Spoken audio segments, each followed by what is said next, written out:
क्या आपने कभी सोचा है कि किसी दिवंगत व्यक्ति का साधारण सा सामान, जिसे आप संभाल कर रखे हुए हैं, बिना जाने समझे आपकी जिंदगी को प्रभावित कर सकता है?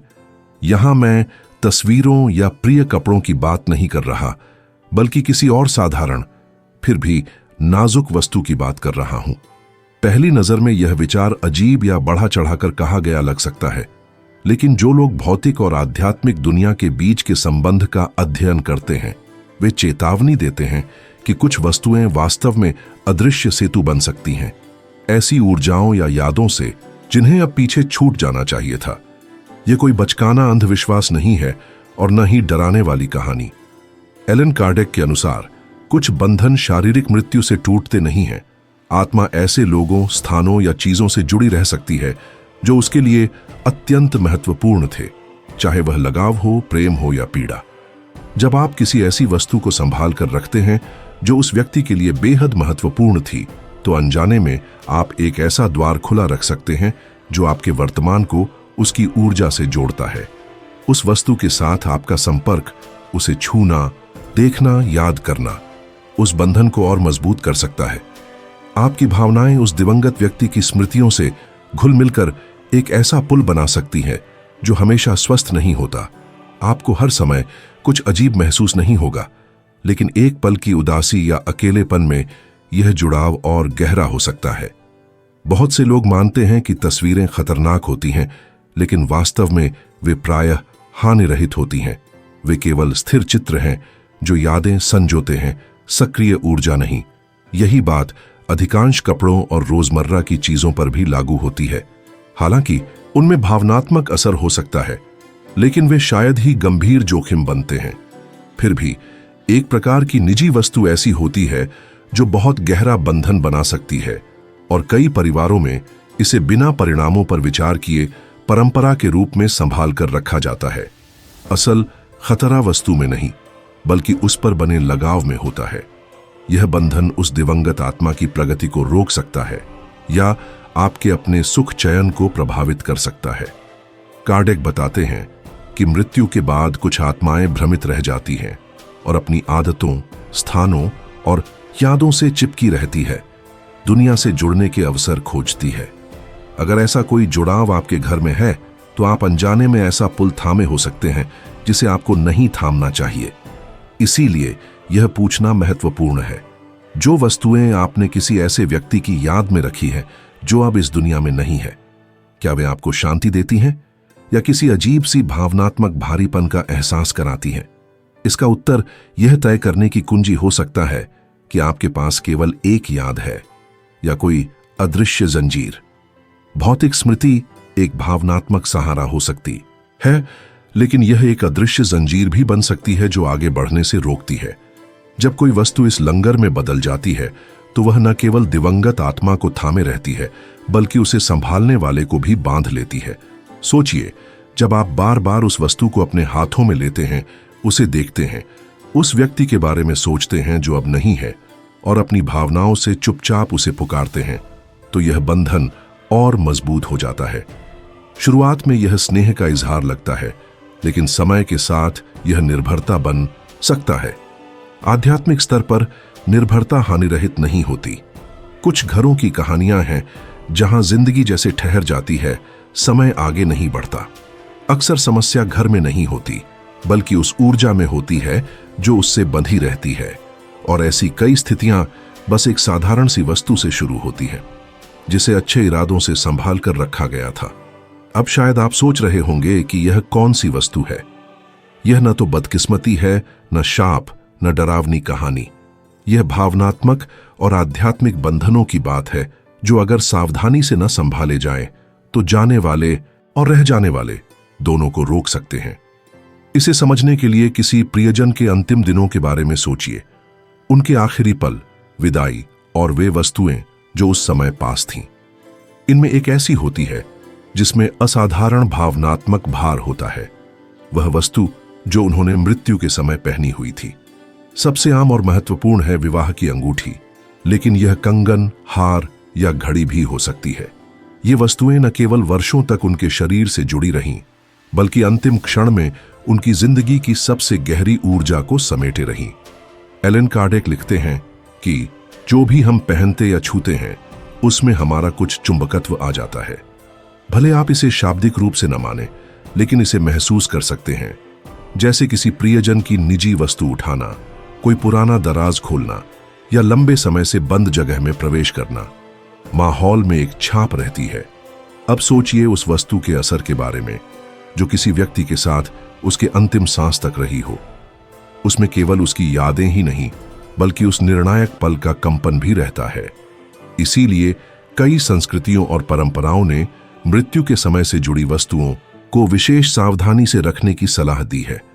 कोई अपने जीवन साथी की अंगूठी संभाल कर रोज पहनता है, तो कोई पिता की घड़ी विरासत में लेकर कलाई पर रखता है, हमेशा जुड़े रहने के प्रतीक के रूप में।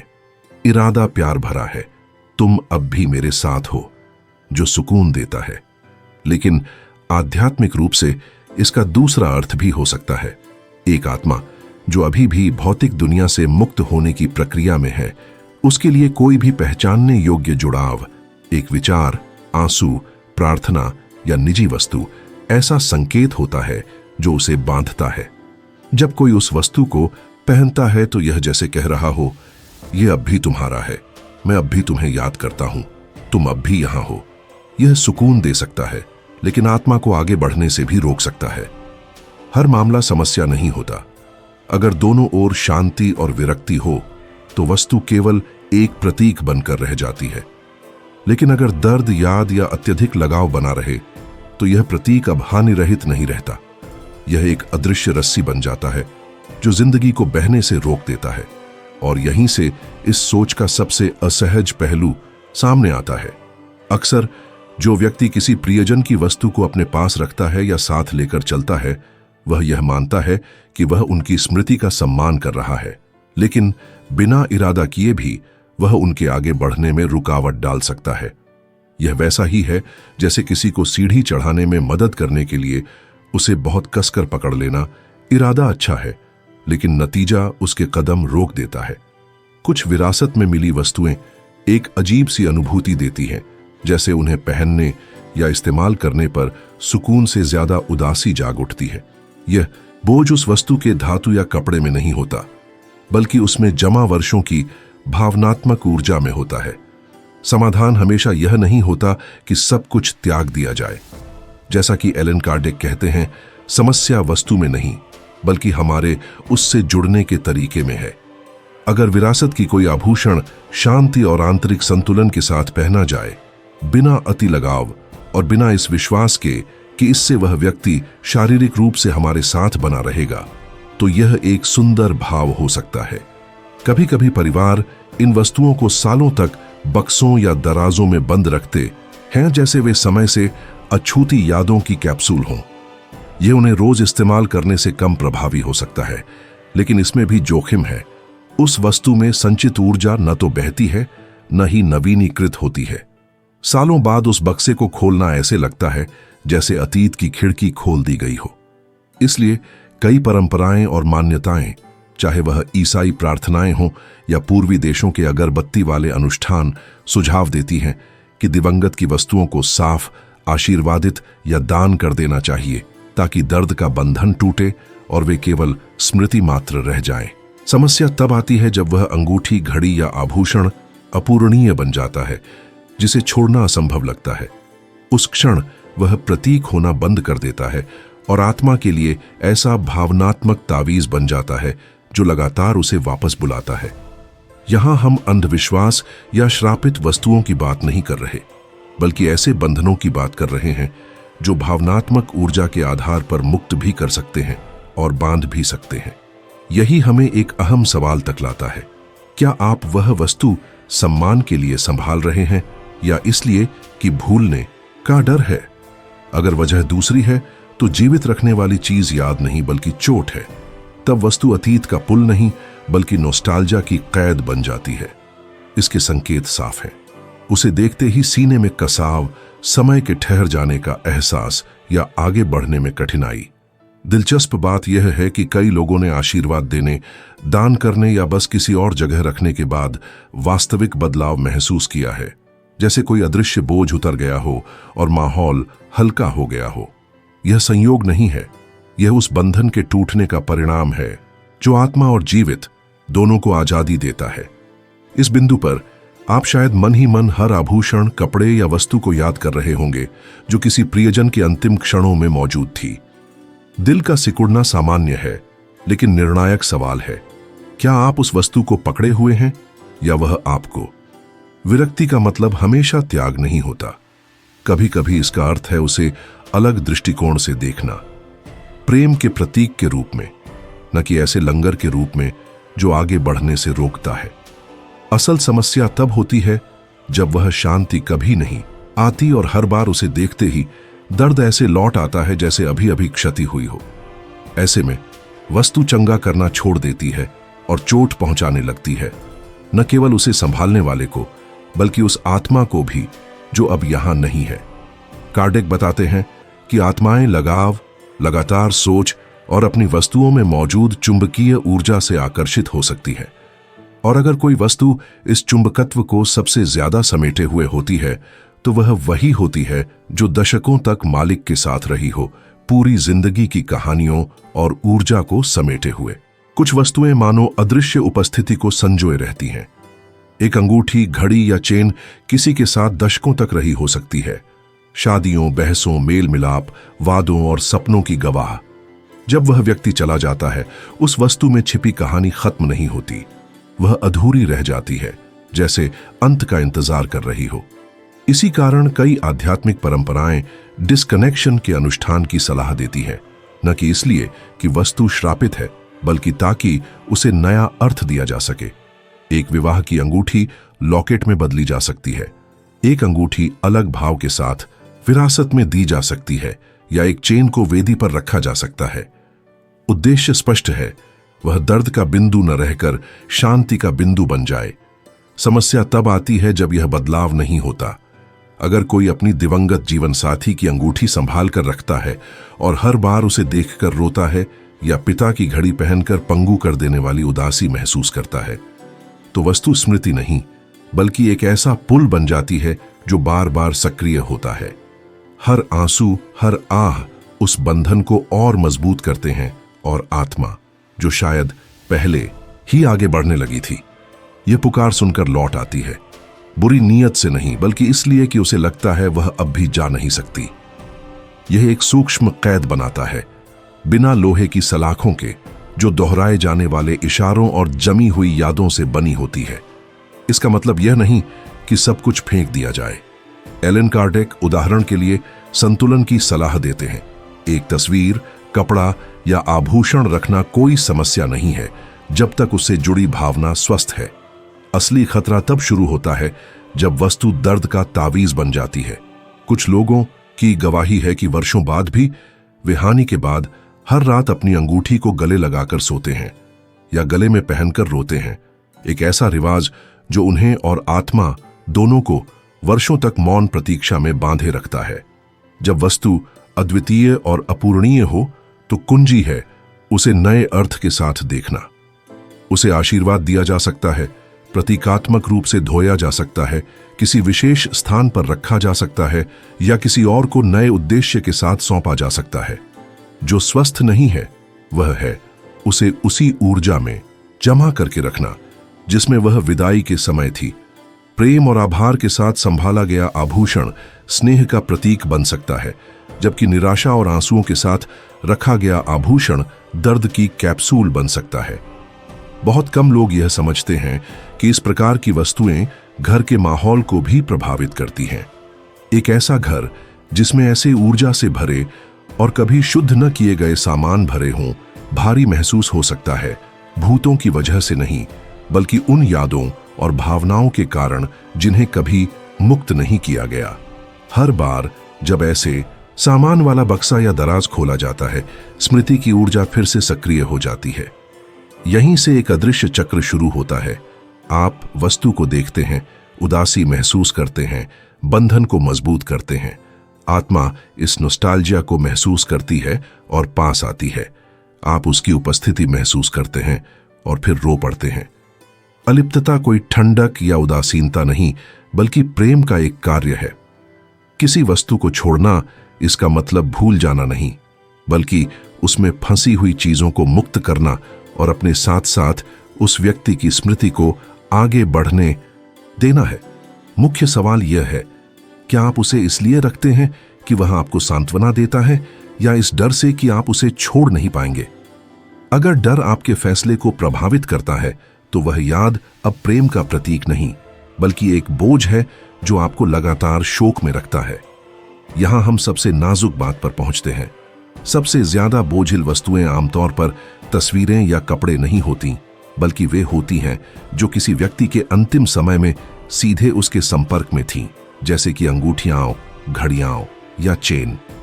ये भावनात्मक और आध्यात्मिक रूप से बहुत अधिक तीव्रता रखती है।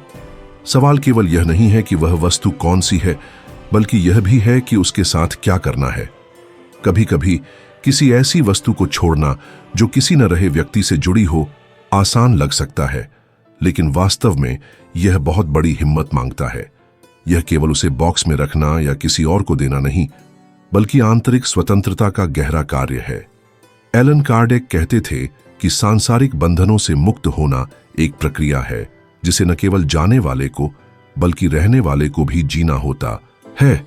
जिस तरह आत्मा को भौतिक संसार को छोड़ना पड़ता है, वैसे ही हमें भी कुछ वस्तुओं को छोड़ना सीखना चाहिए जो अनजाने में दोनों को बांध कर रखती हैं। अलिप्तता का मतलब भूल जाना या सब कुछ छोड़ देना नहीं, बल्कि उस वस्तु का अर्थ बदलना है। उसे देखकर कहना, मैं उस कहानी का सम्मान करता हूं जो तुम रखती हो, लेकिन मुझे तुम्हें पकड़ कर रखने की जरूरत नहीं कि मैं महसूस कर सकूं कि वह व्यक्ति अभी भी यहां है। यह सुनने में आसान लग सकता है, लेकिन व्यावहारिक रूप में यह हानि के बाद सबसे बड़ी भावनात्मक चुनौतियों में से एक है। खतरा तब आता है जब हम इन वस्तुओं का उपयोग अनजाने में करते हैं। हर दिन दिवंगत की अंगूठी पहनना और दुख को दोहराना या उसे दराज में छुपाना क्योंकि दर्द का सामना करने से डर लगता है, बस उस विदाई के पल की ऊर्जा को जीवित रखता है। पहला कदम जागरूक होना है। उस वस्तु को देखें और खुद से पूछें, क्या यह मुझे शांति देता है? क्या यह एक सौम्य याद दिलाता है? या मुझे ऐसा लगता है कि यह एक बोझ है जो मुझे बांधता है? अगर यह शांति देता है तो संभवतः इसका अर्थ बदल चुका है, लेकिन अगर हर बार छूते ही वह चोट फिर से खुल जाती है, तो इसका मतलब है कि इसमें अभी भी बहुत अधिक भार है। ऐसे मामलों में कई परंपराएं, जिसमें आध्यात्मिक मान्यताएं भी शामिल हैं, प्रतीकात्मक शुद्धिकरण का सुझाव देती हैं। एक प्रार्थना, दिवंगत के सम्मान में एक मोमबत्ती या जोर से कृतज्ञता व्यक्त करना। कुछ लोग वस्तु को बहते पानी से धोते हैं, सोचते हुए विदाई के शब्द।